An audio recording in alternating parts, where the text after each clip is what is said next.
Welcome to Curious Life of a Child-Free Woman, a podcast celebrating unconventional choices and asking curious questions through the lens of a happy, child-free life.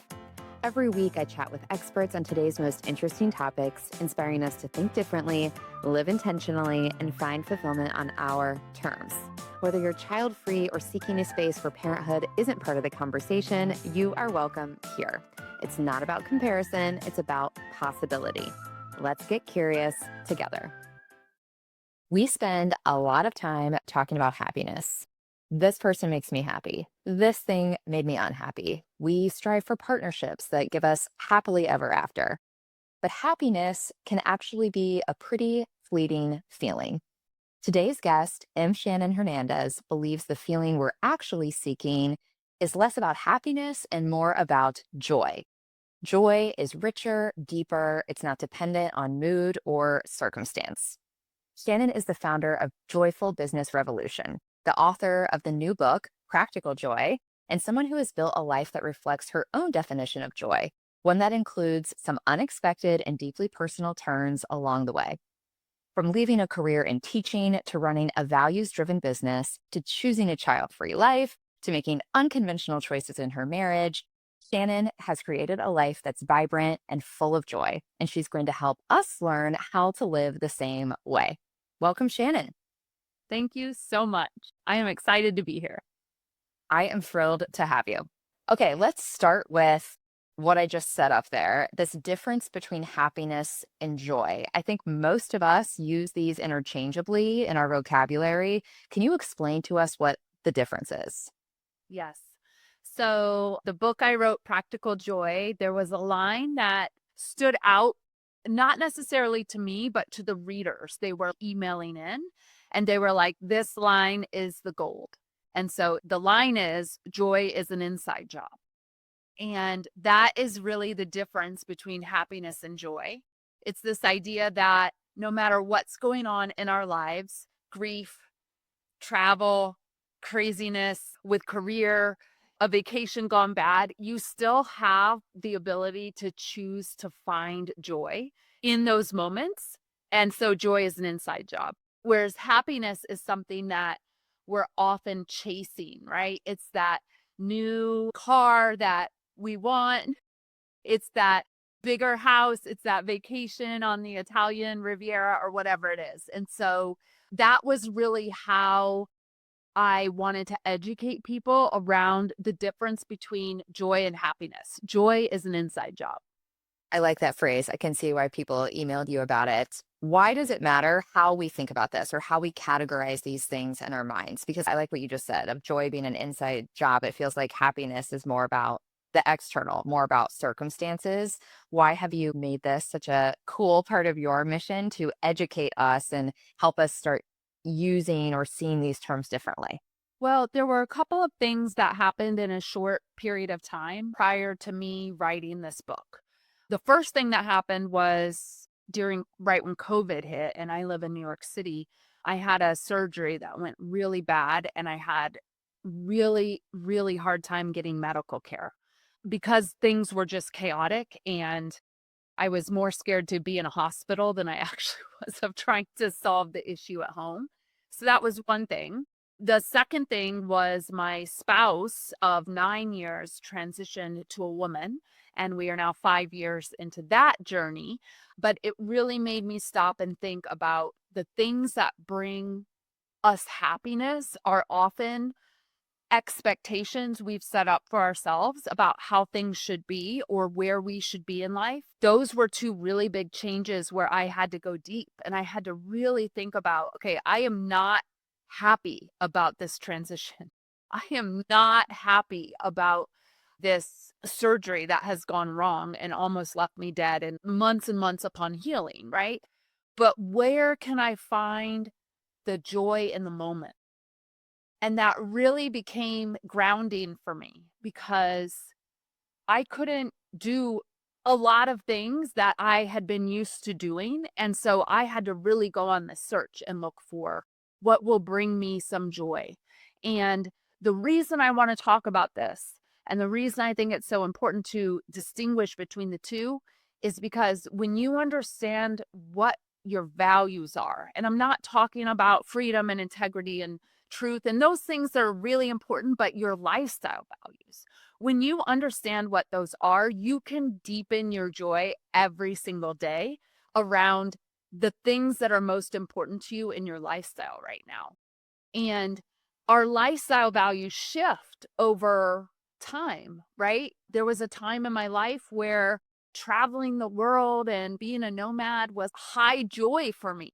Now I really love sitting in my nice cozy chair and curling up with a book. And so understanding that our joy is directly tied to our values and then how we are choosing or not choosing to live out those values became really central to this body of work for me. Thank you for sharing those pieces of your story. The surgery that is so scary. And yeah, I think we can all go back to that point in time in our minds during COVID where a hospital was almost the scariest place to be. So it's so unfortunate that you really needed that type of support in that era.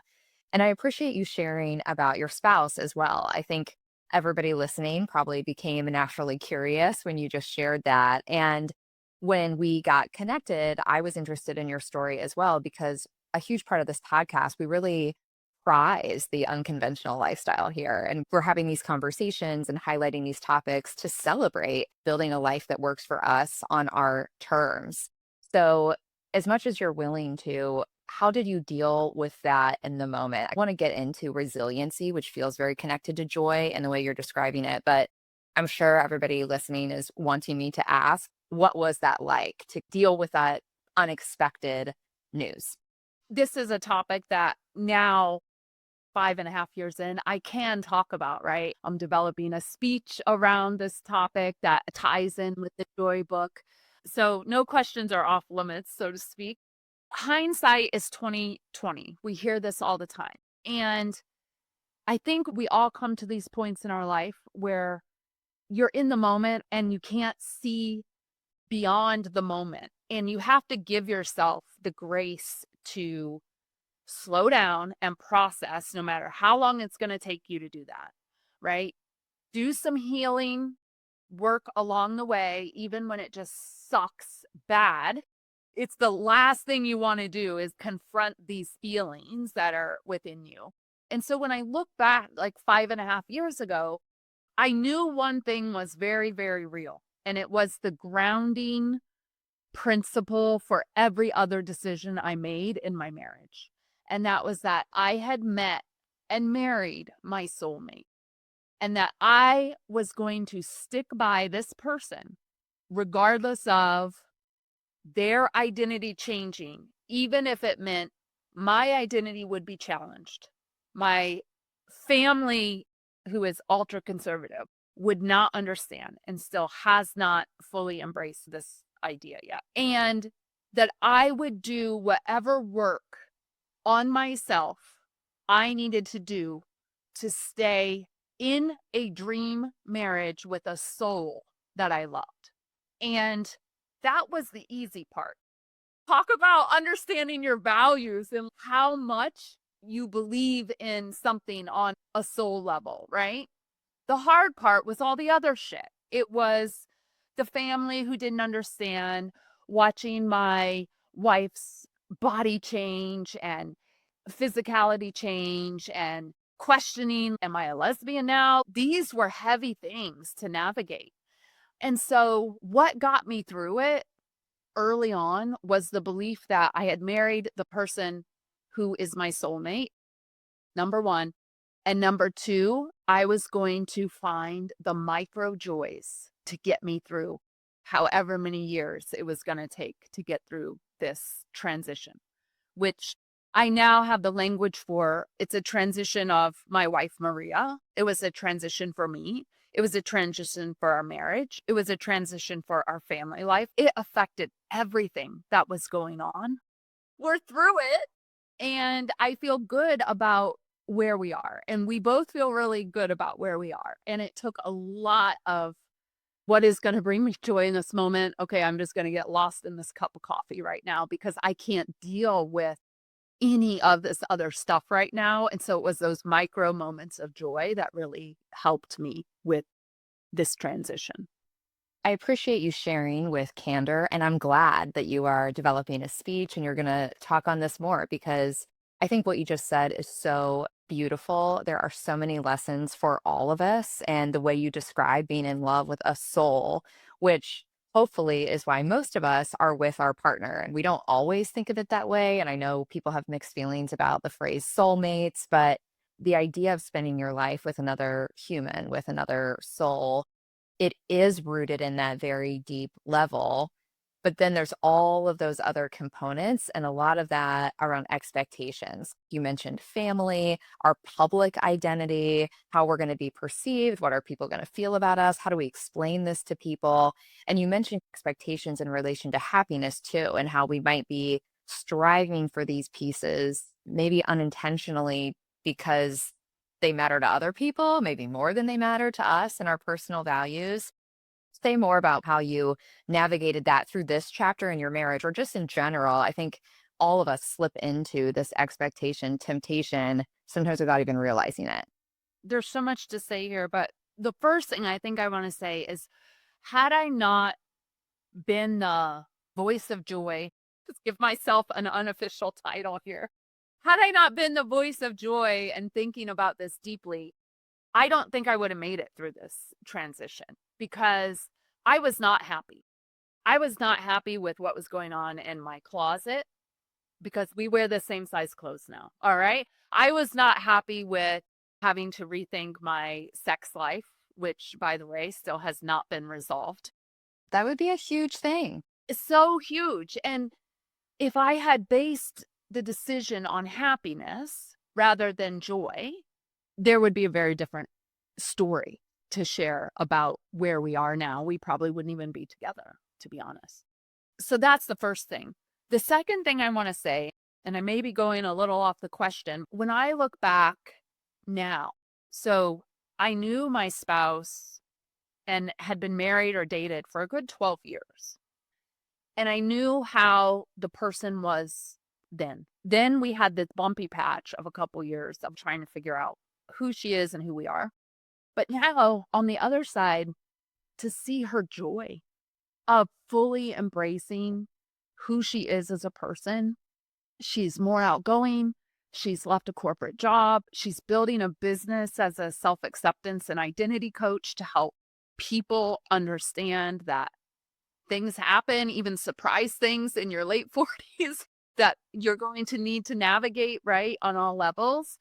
And that has been one of the most rewarding aspects for me is to see the joy in her and what has shifted for her because she had the safety and the space to show up in her full, truest expression of herself, which I think is what joy is, right? That's a huge lesson, I think, for everyone to understand is sometimes the things that are going to bring us the most joy are not going to be popular. They're not going to be accepted by our family. They're not going to be accepted by society, right? They might even make your life harder. But when you live true to your values and true to who you are, that is how you can show up fully and be your best person for yourself and the people around you. This connection to self expression, I'm glad you took us there because that does make sense to me. And that helps me continue to contextualize this concept of joy that we're talking about here. Identity work has come up in so many of these conversations. And it's really been a lesson for me in my mind. I wasn't starting this podcast to deeply explore all of the facets of our identity, but whether we're talking about menopause or personal style and the way we express ourselves through clothes or what brings us deep joy, all of these things, it so often comes back to being able to step into our fullest self expression and share that with the world. Not that we're doing like a big performance, but to just exist in our day to day as that fully expressed version of ourselves. And I can't help but think of the choice to be child free and what you were just saying, when sometimes the thing that feels most joyful to us is controversial to the outside world. And there are people very close to us who don't understand it or worry for us, like genuine worry that we're making the wrong choice or that we're going to regret something. And that's so palpable in the child free community when there's so much societal pressure for us to go the other way and to have children. What has your experience with joy and the choice to be child free been? I was thinking about this on my run this morning because I knew this interview was today. And the one thing I want to say, and I don't know if it's politically appropriate or what, but I don't give a shit. I am so happy we chose to be child free all those years ago for other reasons than a transition of gender. But I am even more happy now that I did not have to navigate that with children. That makes total sense. And there's a lot of people who have successfully navigated it with children, but I'm really glad I didn't have to. You're allowed to say that. You're allowed to own that. I don't blame you at all. Yeah, I was a school teacher for 15 years. And the last 5 years I taught in Spanish Harlem. This was before I started my business. And every day I taught was another day that I was like, I don't want to go home and do this again. I love these kids and I see 90 of them a day in middle school, which is a lot of freaking people and energy. But every day I taught and didn't have a child was another day I said, I'm just going to love these children and send them home and then go home and do my thing and then come back and be the best person and teacher for these people on the next round. And in my family, it certainly wasn't popular. The expectation was you get married and you have kids. But I always tell my siblings, there's 4 of us and I'm the third, but I always have told my siblings and my parents, once I knew I didn't want to have children, I am so grateful that my siblings are doing their job for you to fulfill your need to have grandchildren, fulfill your need of what you think the perfect life would look like for someone. But now my parents, because I'm 48 now and we're not having children ever, they're just like, you get to do a lot of really cool things because you don't have children. And my siblings say this and my parents say this, and it is not from a place of spite, which is nice. There's no ill will or jealousy or anything like that, but they recognize, wow, you get to prep to hike Kilimanjaro. Wow, you got to go to Galapagos on a boat for 14 days, right? You get to write books and have this free-flowing schedule because I don't have another responsibility on the other side. I will say, I believe there has been a balance as my parents get older. I am the one who is being able to step in and support and help with care and other things that we're navigating as a family. And I often think, Emily, how in the hell are people doing this where they have children they're caring for and a career and parents they're now caring for?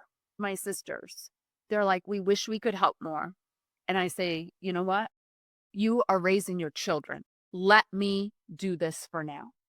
We will get through this. So it's been interesting to have kind of that dynamic and that dialogue with my family and be able to support the quote unquote parenting of parents that's happening on the other end, which is another thing nobody prepares us for, by the way. So true.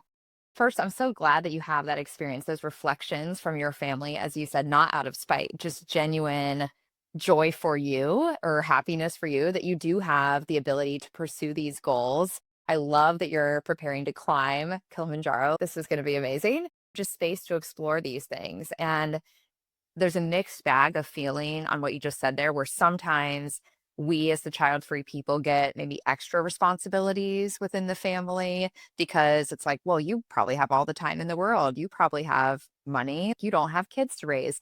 And sometimes I think we get frustrated by that. I hear this a lot in corporate environments where half the team, or probably more like 80% of the team, has to leave at the end of the busy corporate day because they've got to get to daycare for pickup.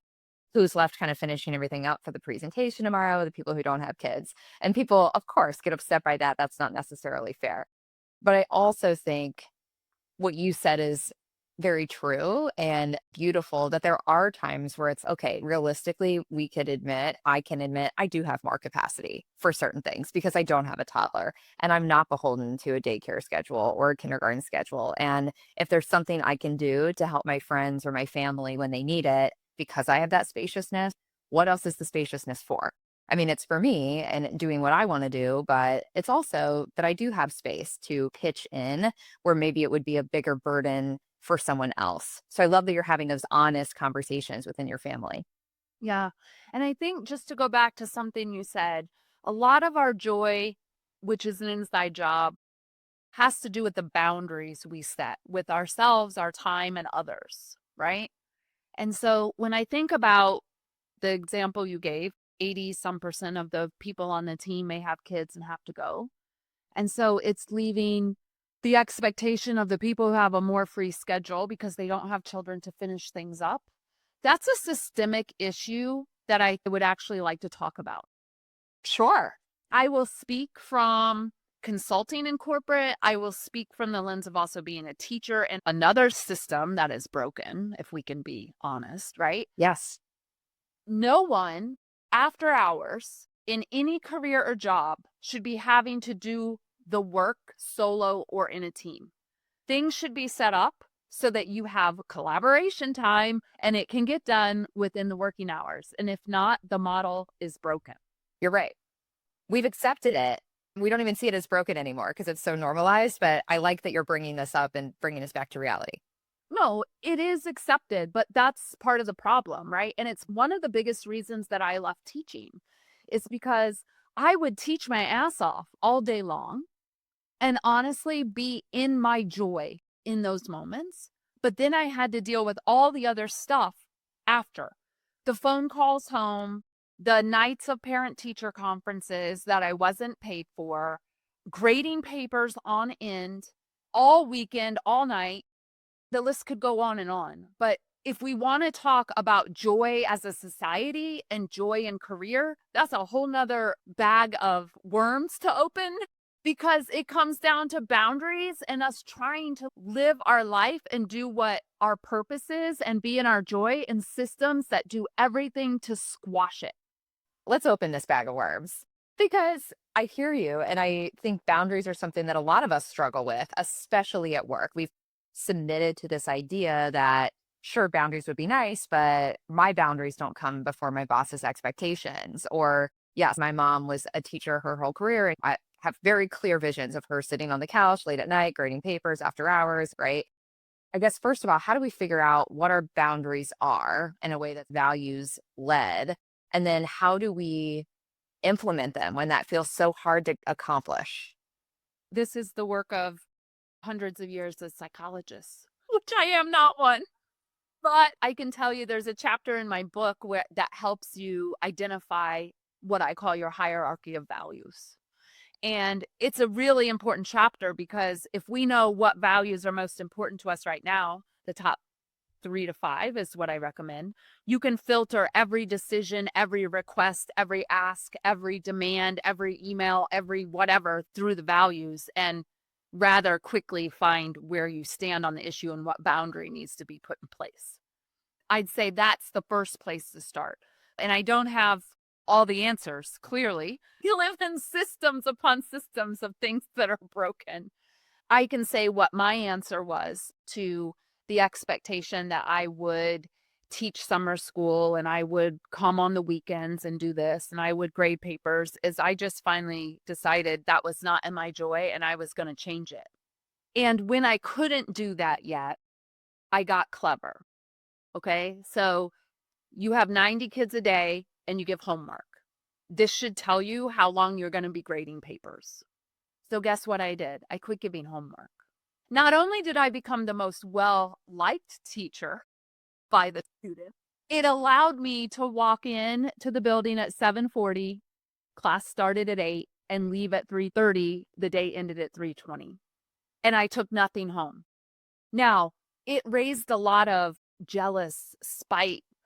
People were upset. Why is she walking in and walking out? I'm sitting here for hours on end doing this and doing that. But I just learned to get real efficient with my time and my teaching. and not play the game anymore.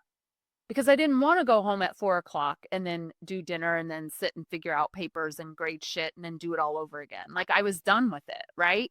So that's just one example of the joy was in the teaching.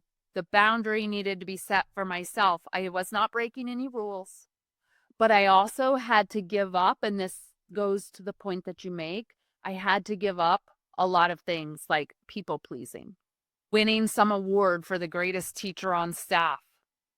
Because, by the way, I was the greatest teacher to the students, but I was not well liked.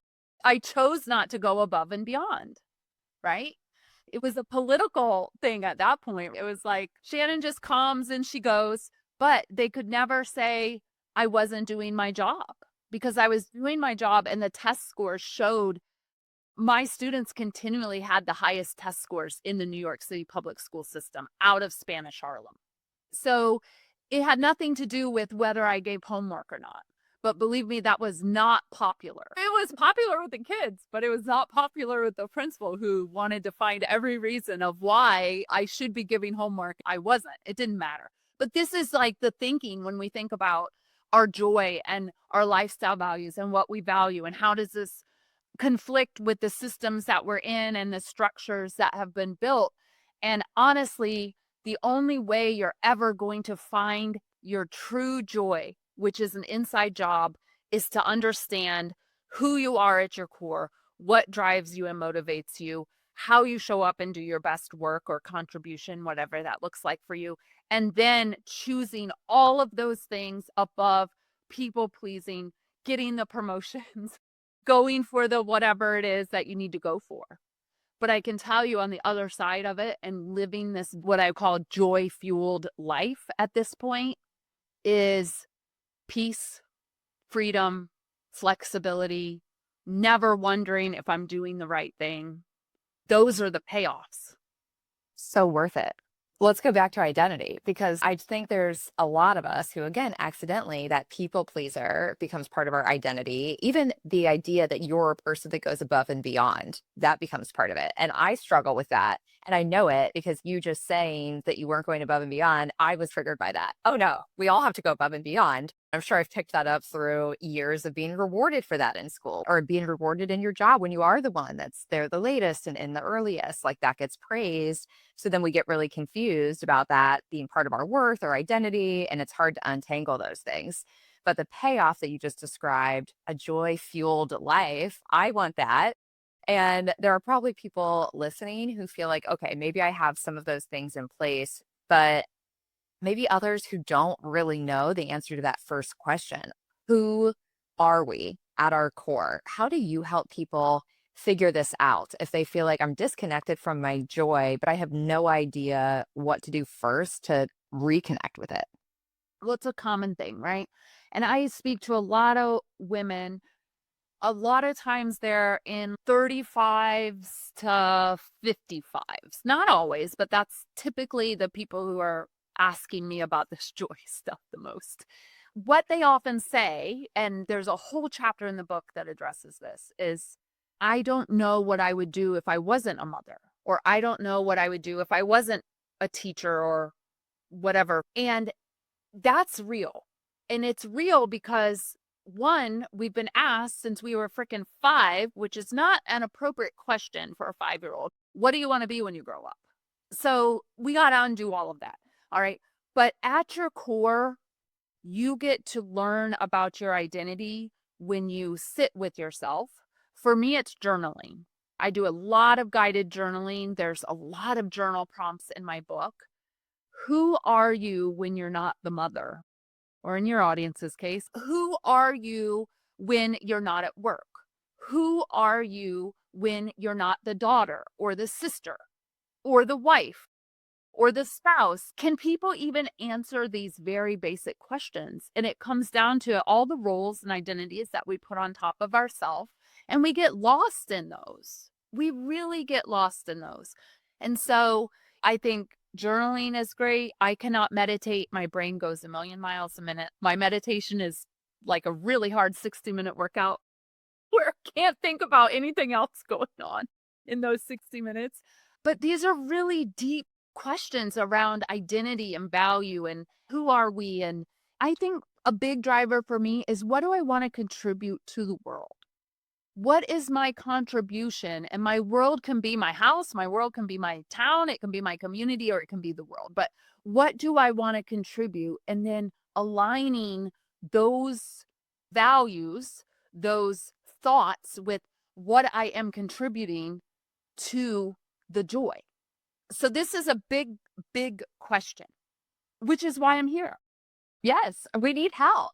This is why I'm so glad that you have an entire business, an ecosystem now with your book and your business that helps us sort this out. And it's also comforting to hear that this is not unusual for people to have these questions, especially in these ages. I hate the phrase midlife, but we can try to embrace it. And when you just are at a point where you are starting to look around and think about the contribution, the impact, I know that's something that's on the mind of so many child-free people. It's also not lost on me that just as many mothers don't want their entire identity to be being a mom, I don't want my entire identity to just be the child-free girl either. Those things are the same. It has to go deeper than that. And yeah, once you strip back, if you asked me to explain myself and I couldn't talk about my job, I couldn't talk about this podcast, what would I say? I couldn't talk about the fact that I'm married to a guy named Dave. It does become very revealing. Let's test it. What would you say? Who are you at your core? My instinct is to say, which I think this is going to be wrong. I mean, this is going to be about other people. I think I'm a very good friend. Okay, that doesn't count. Okay.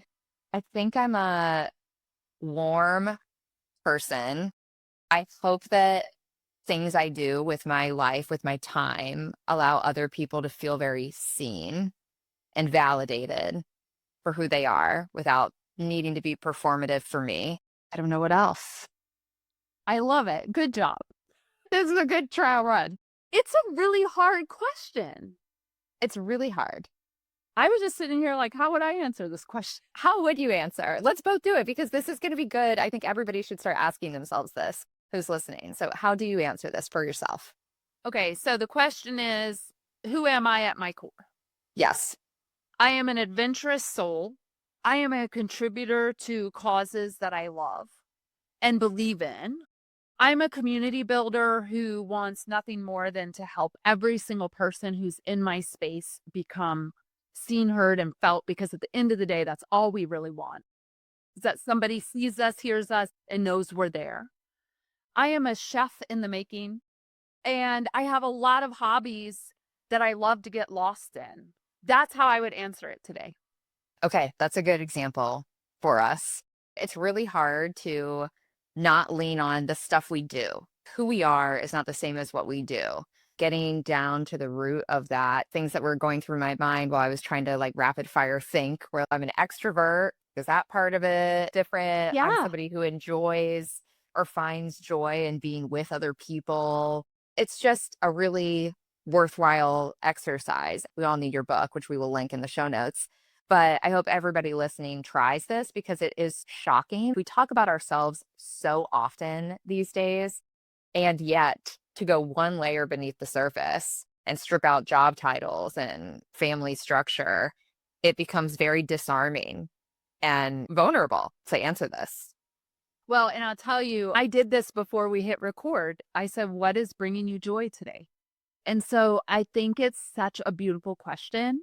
I'll often say to my wife over coffee, what's going to bring you joy today? What's on your joy plan? And when people connect with me, usually on LinkedIn, that's generally where I hang out.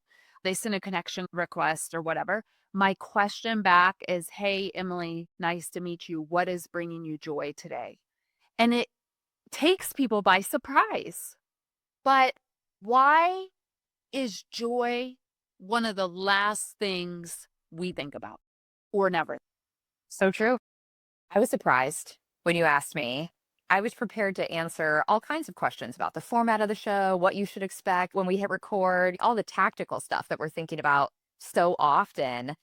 But for you to go that direction and ask me something about me and what was bringing me joy, yeah, I had to pause and think about it. One of my answers was that it's going to storm later today. And thunderstorms do make me feel good, but that's not an internal thing, right? That's an external thing. This is what happens to be happening with the weather, and I can find enjoyment in that. But I think there's so many reasons why I really love this work that you're doing. And a word that came into my mind earlier was resilience. Because as you were describing, finding those micro moments of joy while you were going through a season of your life that you didn't expect and that wasn't making you happy in the moment that this stuff was happening and probably feeling out of your control. We all go through seasons like that to some extent. And a client does something that upsets us, our spouse does something that upsets us, big things and little things. And holding on to our personal joy through that stuff that we can't do anything about, that to me is such a valuable piece of this as well. Can you share more on that? Yeah, I have this love-hate word with resilience. Okay, tell me. It's almost like you've seen maybe those memes online and they're like, the person who's the strongest in your network also needs you to ask them how they're doing as well. It's that for me. I think resilience is important. I really do. I don't know if I'd call it that. I'm not going to get wrapped up in the semantics, but what's important is that something can come our way that is unexpected or expected, and that we can make a decision, which I only filter decisions through my lifestyle values because they're connected to my joy. So that makes it very easy for me now, right? We can make a decision of what we're going to do or not do or act or whatever. And then we can feel 100% grounded in the truth that we are following what we're supposed to be doing. If that's how we want to define resilience, I'm all for it. What usually happens is the conversation usually goes, well, you have been through so much. You are just so resilient. You seem to bounce back up every time. And to me, that's where we're putting the power in the bounce back, maybe, instead of the what were the very choices I made that helped me be resilient in this situation. So let's go back to my definition. Yes. Something happens that's expected or unexpected. Both things can be true. You run what you're going to do through your values, and then you take aligned action or joyful action. I think that is 120,000% of how everyone should operate, and it's about 1% of what people do. The word there is react, not act.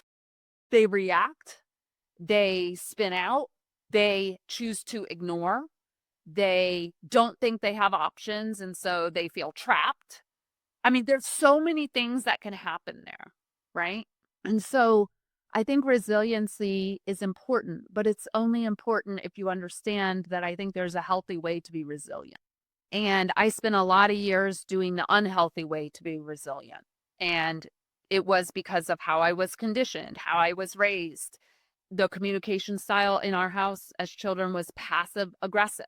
Well, guess what? I learned how to be really freaking resilient in that parenting structure, but I didn't like who I was when I awoke to, holy shit, this is how I'm treating people.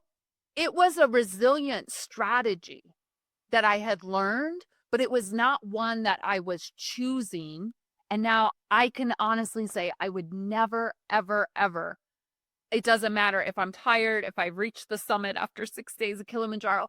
I would hope I would filter somebody's comment or whatever through my filter of clarity is kindness. I'm going to be kind. That's what brings me joy. And then answer not from passive aggressive place. That's a very different kind of resilient than I just going to cut them out of my life and not talk. That's resilient. And here I am again, ready for the second blow. You make a great point. You do. We started at the beginning, right? The difference between happiness and joy, which are just words, but words have so much meaning. Nothing is just a word. Semantics are real. And I completely hear what you're saying. And I think choice is such a big part of this and not that reactive conditioning. And yes, just as I don't want anybody to strive to be resilient, white knuckling their way through life and just like putting on a brave face and like standing up to get knocked down again. that sounds really miserable. I also don't want people to be extremely joyful as a performance when it's not really rooted in how they genuinely feel and show up and make decisions. That doesn't serve us either. So I think what you said before about going, it's more about what's happening inside, getting to that core of who we are, and then determining what our lifestyle values are in this season, knowing they can evolve and making decisions through that lens. Does that feel right? Yes. And do we have a moment to talk about joy bypassing? Yes. Please explain. Okay. So when my book came out, the big topic in the world was spiritual bypassing. I'm not I familiar. was like, wow, okay. I wonder if this was a question in my head.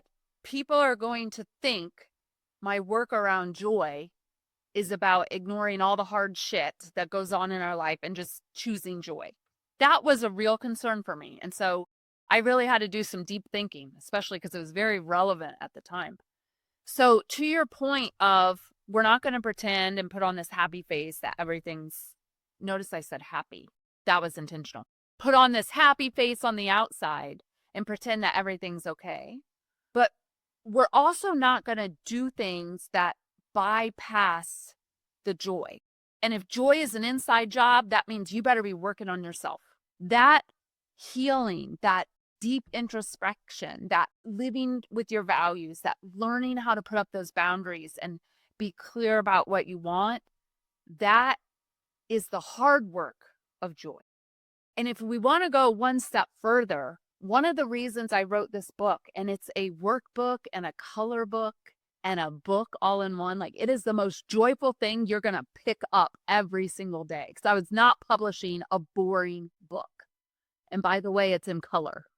So one of the things that just motivated me beyond in to write this book was I was so tired of the conversation around just wake up and do your affirmations. Just wake up and do your mantras. Just sit in meditation and all will be well. And I was like, this is a bunch of bullshit. Am I allowed to say that? Yes. You can say whatever you want. You cannot trick your brain with affirmations if your internal being and who you are is not on board with it. So I better give people a different way to access their joy and be able to filter their life through this lens of values and discernment and putting up boundaries, because we got too many people sitting around the world looking in the mirror and doing their affirmations for years on end with nothing changing. That was one of the big motivators of why I wrote this book. And I don't get to talk about that a lot because there's never time in the interviews to talk about that. But if you look at all the books that talk about how to be happy, go on a travel, eat, pray, love, sit in meditation, join an ashram, divorce your husband, whatever it is, none of them are getting to the crux of what I believe joy is an inside job. And when you truly understand that and you know it and you can access it at any time, it won't matter if you're almost dying on a hospital bed, you will find your joy. It won't matter if your spouse transitions. Yeah, it wasn't fucking pleasant. Okay. But it won't matter in the long run because you will be so aligned with who you are and what you believe without people pleasing or expectations of anyone else that you will sleep so well at night. So powerful. And I'm so glad that you've taken this approach of one of the reasons I'm so drawn to your work is because it does feel like a personal responsibility to find this and not a responsibility like a chore. It's I have the power to unlock this way of thinking within myself. And then I'm not dependent on the stock market or what my best friend says to me for my lived experience. It's an inside job. I can do this internal work over time, which, as you said, is hard at times. Of course, everything worth doing is. And then own that experience no matter what happens in the outside world. I think there's just so much empowerment in that. And I don't hear people talking about joy much at all, but I don't hear people talking about finding our personal joy or even happiness in that capacity by taking these steps. It's a very revolutionary way to view things. We love a revolutionary here on this show. It's so cool. Honestly, it's so cool. I have so much respect for the work that you're doing. Beyond the book, tell everybody listening more about your business and how you help people find these pieces. Because to me, this is the appetizer. Now my mind is opened to this way of thinking, but now I have real work to do. Guess I have to figure out, how do I answer that question? What are my lifestyle values? I don't know, but I want to figure it out. So, how do you support people in doing that? The website attached to the book is practicaljoybook.com. And there's actually a joy scavenger hunt that people can download and work through the book and fill out. I told you I was working on being an artist. Beautiful hand drawn treasure map, if you will. That's a really fun way to interact. In the work I do with companies, organizations, and entrepreneurs, I help them find the joy in their marketing, their messaging, and their business growth. And so a couple years ago, I rebranded our company to Joyful Business Revolution and really took the principles of the book, which is not a business book at all, but the principles of that book is how we help every single client that comes through our doors. It's first, what are your values? Is your current business model and offerings and messaging and marketing aligned with those values? Are you living it out in your business? If not, let's get aligned. If so, how do we amplify it? And so it's been a really fun evolution to blend the two bodies of work together. And we've helped hundreds of people around the world be able to do this. So that's at joyfulbusinessrevolution.com. It's so cool. I love all the individualized work that you do, but I also like the idea of bringing this to the corporate world or small business world or entrepreneur world. That's so cool too. I mean, we've talked about some systemic issues in industry, but I think more individuals that awaken to this and then more companies that awaken to this, that puts us on the right path to just see things a little bit differently and really value our joy in society more. Absolutely. Shannon, thank you so much for coming to share all of this with us. I am really inspired, and I can tell I'm not going to stop thinking about this question. So I'm going to send you more as I think about it, and we will link everything in the show notes. For anybody who does want to connect and learn more about your work, where's the best place for people to find you? Well, if you actually want me to answer you, you'll come to LinkedIn and message me. Otherwise, you can also email me at hq@joyfulbusinessrevolution.com. Awesome. Okay. Anything else that you want to share with the people before we close this episode? I just want to share that joy is an inside job. Beautiful. Thank you so much, Shannon. Thank you. Thank you for listening. Now I want to hear what you learned. DM me on Instagram at Curious Life of a Child-Free Woman or leave a review with your top takeaway. These ratings really do make a difference. If you're not a member of the Curious Life Club yet, you are invited. Visit CuriousLifeOfAChildFreeWoman.com to join the conversation, share suggestions, and be first to know the next curious topic. I appreciate you, and I'll see you next week.